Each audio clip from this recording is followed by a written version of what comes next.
Ya, Assalamualaikum warahmatullahi wabarakatuh. Bismillahirrahmanirrahim.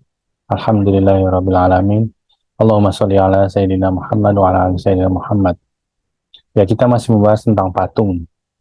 Kali ini kita akan membahas sebuah fenomena yang terjadi di masyarakat, sebuah keyakinan bahwa janganlah sekali-kali membuat patung karena patung itu diyakini akan dimasukkan ke dalam neraka. Betulkah demikian? Nanti kita bahas, kita kupas tuntas dari Al-Quran. Apa yang menjadi dasar pemikiran yang menganggap patung itu akan dimasukkan ke dalam neraka? Salah satunya itu mereka menggunakan ayat surat Al-Baqarah, surat kedua, ayat 24.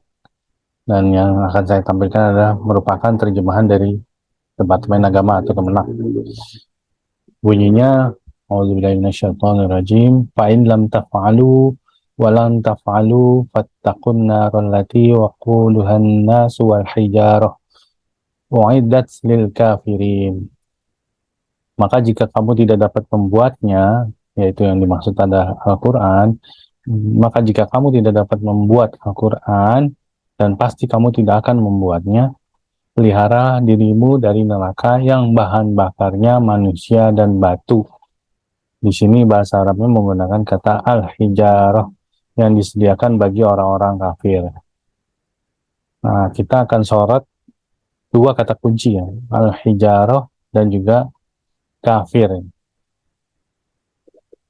Jadi bagi mereka yang menganggap patung itu akan dimasukkan ke dalam neraka, bahwa al-hijarah itu diterjemahkan dengan batu, dan hampir semua buku tafsir juga demikian menerjemahkannya dengan batu.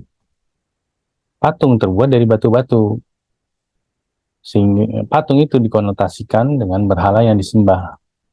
Maka al-hijarah pada Quran surat Al-Baqarah surat 2 ayat 24 di atas tadi dipahami sebagai patung-patung atau berhala-berhala. Jadi yang dimasukkan ke dalam neraka yang menjadi bahan bakar api neraka adalah manusia dan patung-patung itu. Itu menurut mereka.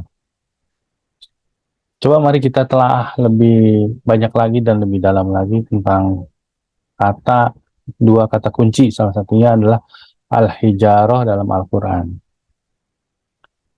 Sebelumnya kita perlu menelisik, ya, menganalisa kata batu dalam bahasa Arab sebenarnya menggunakan kata apa. Yang saya telusuri dan saya ketahui itu ada dua. Satu menggunakan kata hajar, hajarun, bentuknya single, mufrad, ya, yang menunjukkan artinya satu batu. Seperti kata al-hajar al-aswad, al-hajarul aswad, hajar aswad, yang artinya batu hitam yang terletak di Ka'bah. Sebenarnya kondisi ini pada gambar di samping ini, kondisi hajar aswad itu sudah terpecah-pecah, cuman disusun kembali, disatukan kembali dalam satu wadah yang berlapis perak ini. Nah, sehingga dia bisa menjadi seperti utuh gitu. Jadi kata hajar itu digunakan untuk semua jenis batu, ya. Baik itu batu yang masih berongga-rongga, batu yang lunak, kerikil, sudah pecah-pecah, maupun yang masih keras, padat, besar, atau masih utuh. Itu kata hajar. Ada lagi kata menggunakan kata hijaroh yang sudah kita bacakan di surat Al-Baqarah surat 2 ayat 24 sebelumnya. Kata hijaroh ini bentuknya plural, ya. Bentuknya jamak, yang artinya batu-batuan.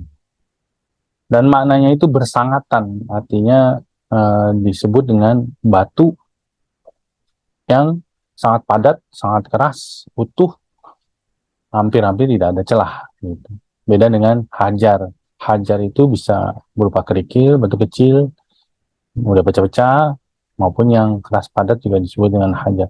Tapi kalau hijaroh itu umumnya disebut dengan batuan padat, keras, utuh. Kita bisa lihat di surat yang lain, kata Al-Hijarah pada surat Al-Hijr surat ke-15 ayat 74 ya. Faja'alna 'aliyaha safilaha wa amtarna 'alaihim hijaratan min sijil. Maka kami jadikan bagian dari kota itu terbalik ke bawah dan kami hujani mereka dengan batu-batu dari tanah yang keras. Jadi jelas hijarah ini adalah batu-batu yang keras. Ini merupakan waktu itu azab buat kaum Nabi Lut yang membangkang. Mereka dihujani dengan batu-batu yang sangat keras. Itu menggunakan kata hijarah. Ya. Ada lagi di surat Al-Baqarah, surat kedua ayat 74. Dikatakan, "Tsumma qasat qulubukum min ba'di dzalika fahiya kal hijarah au ashaddu qaswah. Wa inna minal hijarati lamma yatafajjaru minhul anhar wa inna minha lamma yashaqqaqu fayakhruju minhul ma wa inna minha lamma yahbitu min khasyatillah wa mallahu bighafilin amma ta'malun." Kemudian setelah itu hati-hati kamu menjadi keras seperti batu-batu, bahkan lebih keras lagi. Padahal di antara batu-batu itu sungguh ada yang mengalir sungai-sungai daripadanya, dan di antaranya sungguh ada yang terbelah, lalu keluarlah mata air daripadanya. Dan di antaranya sungguh ada yang meluncur jatuh karena takut kepada Allah. Dan Allah sekali-kali tidak lengah terhadap apa yang kamu kerjakan. Summa qasat qulubukum. Di sini bentuknya qulubukum itu artinya hati-hati, bentuknya jamak. Jadi disandingkan dengan kata al-hijarah, batu-batu. Jadi jamak dengan jamak. Jadi hati-hatimu menjadi keras seperti batu-batu yang keras itu. Au asyaddu qaswah, bahkan lebih keras lagi dari batu. Bayangkan, hati kita ini bisa menjadi lebih keras dari batu yang sangat keras sekalipun. Ya, kita lanjutkan. Jadi kata hijarah pada dua ayat yang disebutkan barusan adalah batu yang sangat keras dan padat, hampir-hampir tidak ada celah. Gimana hati yang lebih keras dari batu yang keras tersebut? Jadi saking kerasnya, melebihi batu yang sangat keras sekalipun. Ya. Lalu kita telah sedikit tentang kata kafir ya, dalam Al-Quran. Kata kafir itu berasal dari bahasa Arab yang asalnya dari kafaro, yakfuru, kufron. Kafir, kafiruna, kafirina. Kafaro artinya menutup, yakfuru sedang menutupnya. Kufron itu penutupan. Kafir adalah penutup atau orang yang menutup, bisa bentuknya bisa berupa kafiruna, kafirina. Itu para penutup. Jadi kalau penutup itu single, kafir. Kalau kafiruna dan kafirina itu bentuknya plural atau jamak, para penutup. Kata kafir yang bahasa Inggris kafir itu berasal dari kata kafir yang artinya penutup.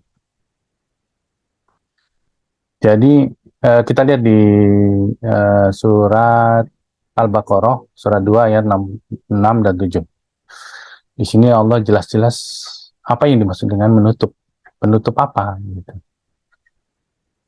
Dikatakan innalladzina kafaru sawa'un 'alaihim a'anzartahum am lam tunzirhum la yu'minun. Khatamallahu 'ala qulubihim wa 'ala sam'ihim wa 'ala absarihim ghishawah wa lahum 'adzabun 'adzim. Sesungguhnya orang-orang kafaru yang menutup, orang-orang yang para penutup, sama aja bagi mereka kamu beri peringatan atau tidak kamu beri peringatan. Mereka tidak juga akan beriman.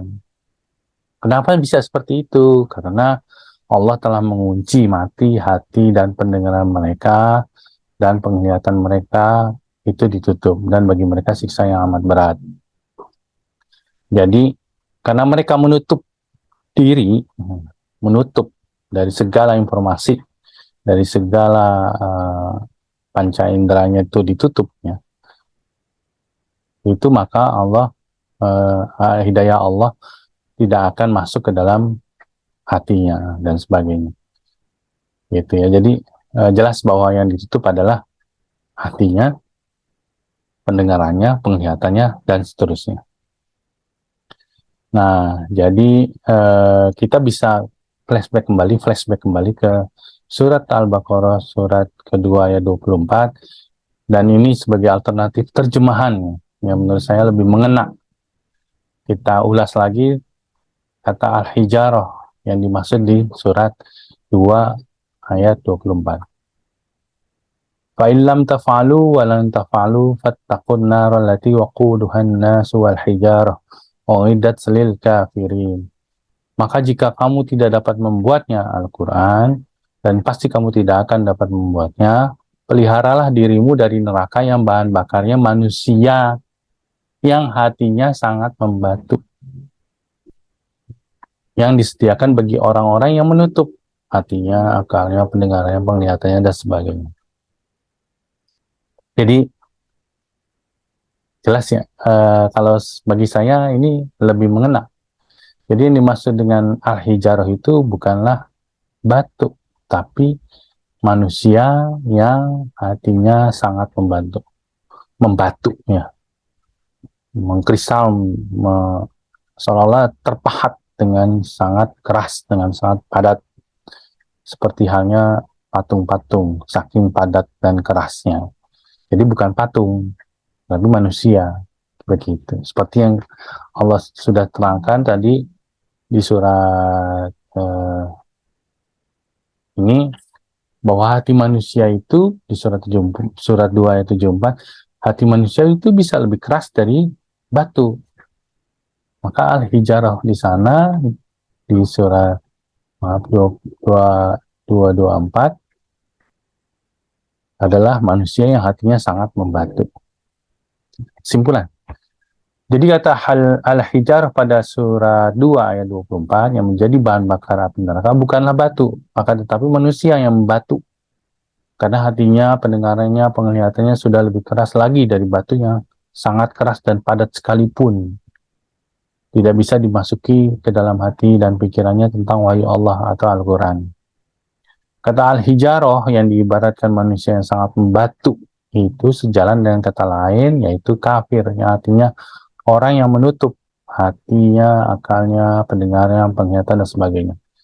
Karena saking padatnya, batu yang sangat padat itu tidak bisa dimasuki air. Sesuatu masuk ke dalam batu yang sangat padat itu tidak bisa. Karena tertutup. Patung yang kebanyakan dibuat dari batu atau menyerupai batu tidak dimintai tanggung jawab, melainkan manusia yang dimintai pertanggungjawaban. Jadi patung tidaklah dimasukkan ke dalam api neraka, tidaklah menjadi bahan bakar api neraka, tapi melainkan manusia-manusia yang membatu tersebut. Demikian ulasan dari saya. Barangkali ada masukan, silahkan berkomentar di bawah ini. Terima kasih atas perhatiannya. Wabillahi taufiq wal hidayah. Wassalamualaikum warahmatullahi wabarakatuh.